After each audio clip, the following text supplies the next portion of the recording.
One challenge that house hackers face, and is one of the main turnoffs to house hacking, is straight up moving. Moving every year, or even every 2 years for that matter, just isn't very appealing to most people. Today we're going to talk about some cost-effective and cost-efficient strategies that we've learned over the years through house hacking, such as preparing to move, cleaning processes, and structuring your moving timeline. So the moving prep, we'll start with minimizing clutter. Before packing, start decluttering your stuff. You'll likely want to do this anyways, for when you begin to show your house hacks to potential tenants. Sell, donate, or throw out your stuff that you no longer use. Over the years, probably by the time you're on your second or third house hack, you'll find stuff that you've moved over and over, thinking that you'll use, and never even took out of the box. And trust me on this one, start packing early. Last year, we were just moving across the street and figured, maybe we can just carry things over without boxes, and with 3 or 4 people, it'll be simple. No, it sucked. What we started doing this year is pack and clean 1 room per day until we close and move into our next place. It has been a game changer on our backs and on our stress and our time. It still allows us time for work, friends, family, events, etc. And we're still going to be ready to move come closing day. This is arguably the biggest tip that I have for you here. So save yourself some gray hairs, and save yourself some time, and just spread this whole thing out. You will thank yourself, I promise. Reducing the number of items you have to move will save time, effort, and potentially money on moving costs. That's if you decide to hire a moving company, which is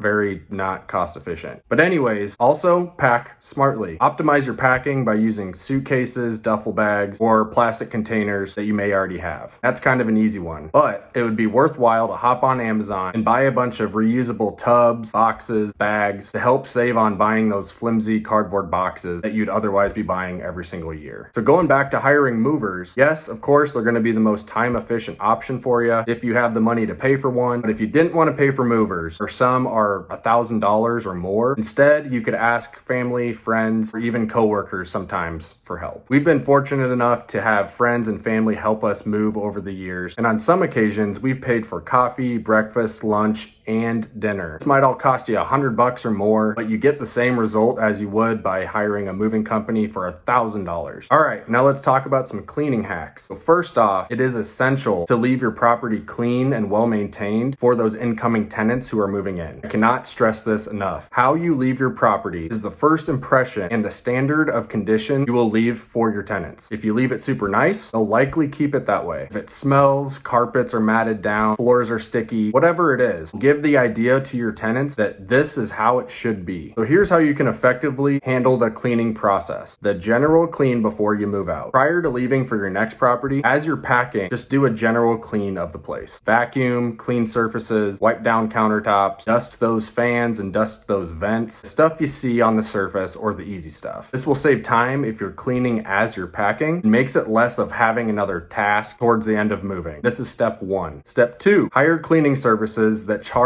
by the hour. To save time and money, hire a cleaning service that charges by the hour to do a final deep clean. Getting in those cupboards and drawers, pull the appliances out and clean behind those. Basically all of the hard stuff that you didn't already do. This way, you only pay for the actual cleaning hours and avoiding those minimum fees that some cleaning services require, and just the overall cost of hiring a cleaning company to come in and do the whole entire thing as a deep clean. The cost difference between having them clean the entire place and just the stuff left over that you didn't already do could be hundreds of dollars. Of course, again, you can pay for the entire clean to save time, but we're talking about hacking this stuff. Tips and hacks. So with that, last thing I've got for you, and maybe the hardest thing to nail down, is timing your move. First tip, close a month before your tenants move into your current property. Aim to close on your next house hack at least a month before the tenant's move-in date. For example, we close on our next house hack here towards the end of August, and tenants move into our current place on October 1st. This little 30-day, 35-day buffer gives you much more time to pack, clean, move, and address any issues with the place before tenants move in. This is so clutch, trust me. There's almost 100% success rate. You're going to scrape walls while you're moving out, or just find some issue with something in general. So give yourself enough time moving from point A to point B. We like making house hacking as seamless and efficient as possible on all corners. You don't want to get stuck moving out 3 or 4 days before tenants move in and you still got a ton of stuff left to do. to. So as we wrap this up here, while moving is not fun, it's kind of stressful, and has a lot of moving parts to it, obviously. These have been huge little moving hacks over the years that make this whole house hacking process incredibly less crappy for us. So I hope this helped. I hope you found value in this video. If you did, please like and subscribe. Truly appreciate it. We post these videos twice a week. So again, thank you guys so much for watching, and we'll see you guys next time.